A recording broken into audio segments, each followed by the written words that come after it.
Assalamualaikum warahmatullahi wabarakatuh. Hamdan wa syukranillah, wassalatu wassalamu ala rasulillah, wa ala alihi wa sahbihi wa man tabi'ahu wa mawalah, amma ba'du. Sahabat Cordova yang dirahmati oleh Allah Subhanahu wa ta'ala, puji syukur hanya milik Allah. Salawat dan salam senantiasa tercurahkan kepada baginda kita Nabi Muhammad Sallallahu Alaihi Wasallam. Di bulan Ramadan ini ada sebuah peristiwa penting bagi umat Islam, di mana Allah menurunkan kitab Al-Quran kepada Nabi Muhammad Sallallahu Alaihi Wasallam melalui malaikat Jibril alaihissalam. Ketika itu Muhammad bin Abdullah pada usia yang ke-40 tahun sedang bertahanut di Gua Hira. Beliau menyendiri dan merenungi tentang kehidupan ini. Ia banyak merasa aneh dan prihatin tentang kondisi masyarakat Quraisy pada saat itu, di mana merajalelanya kemaksiatan, kekejian, dan kebobrokan akhlak kaumnya. Ia juga tak habis pikir mengapa kaumnya menyembah patung yang tidak bisa memberikan manfaat apa-apa. Maka itu, pada usia yang ke-40 tahun, ia lebih memilih untuk menyendiri dan memisahkan diri dari kehidupan sosial kala itu. Hingga di suatu malam, di akhir-akhir bulan Ramadan, ketika beliau sedang berada di Gua Hira, tiba-tiba ia didatangi oleh malaikat Jibril dan berkata, "Iqra, bacalah." Lalu Nabi Muhammad menjawab, "Ma'ana biqari, saya tidak bisa membaca." Lalu malaikat Jibril berkata lagi, "Iqra, bacalah." "Ma'ana biqari, saya tidak bisa membaca," kata Muhammad, begitu hingga 3 kali. Karena Nabi Muhammad adalah seorang yang ummi, seorang yang tidak bisa menulis dan membaca. Akan tetapi hikmah Allah menetapkan Nabi Muhammad SAW dalam keadaan ummi agar orang-orang tidak berkata bahwa Al-Quran itu adalah karangan Nabi Muhammad, akan tetapi kalamullah. Sahabat Cordova yang dirahmati oleh Allah Subhanahu wa ta'ala, ketika Nabi Muhammad terus berkata, "Ma'ana biqari, saya tidak bisa membaca."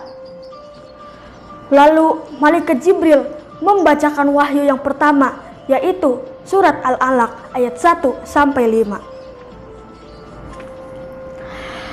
A'udzu billahi minasy syaithanir rajim.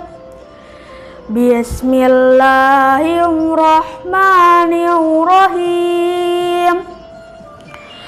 Iqra bismi rabbikal ladzi khalaq, khalaqal insana min 'alaq, Iqra wa rabbukal akram, allazi 'allama bil qalam, 'allamal insana ma lam ya'lam.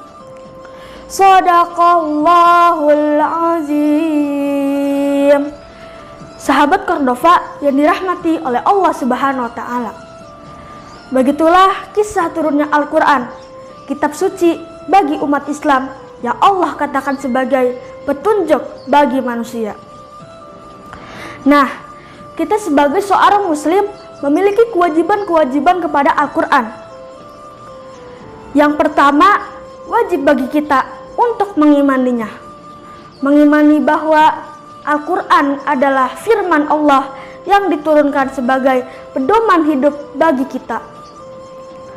Kewajiban yang kedua, wajib bagi kita untuk membacanya agar kita tahu apa isi yang ada di dalamnya.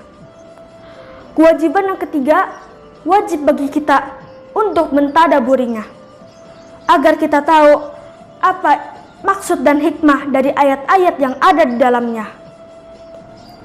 Sahabat Cordova yang dirahmati oleh Allah Subhanahu wa Ta'ala, kewajiban yang keempat, wajib bagi kita untuk mengamalkannya, mengamalkan dalam keseharian kita agar perilaku dan akhlak kita sesuai dengan yang Allah inginkan.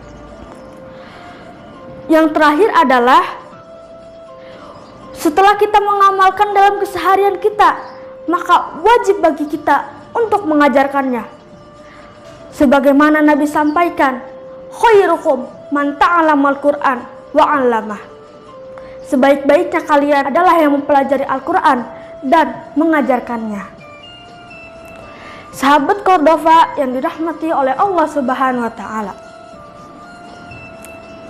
semoga Allah merahmati kita semua dan menjadikan hamba-hambanya yang mencintai Al-Quran dan membawa Al-Quran di setiap lini kehidupan.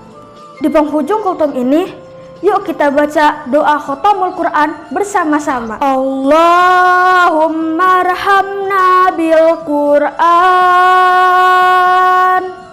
waj'alhu lana imaman wa nuran wa hudaw wa rahmah. Allahumma zakirna minhumna nasina wa alimna minhumna jahilna warzuqna tilawatahu ana al-laili wa atrafan nahar waj'alhu lana hujjatan ya rabbal alamin. Billahi taufiq wal hidayah. Wassalamualaikum warahmatullahi wabarakatuh.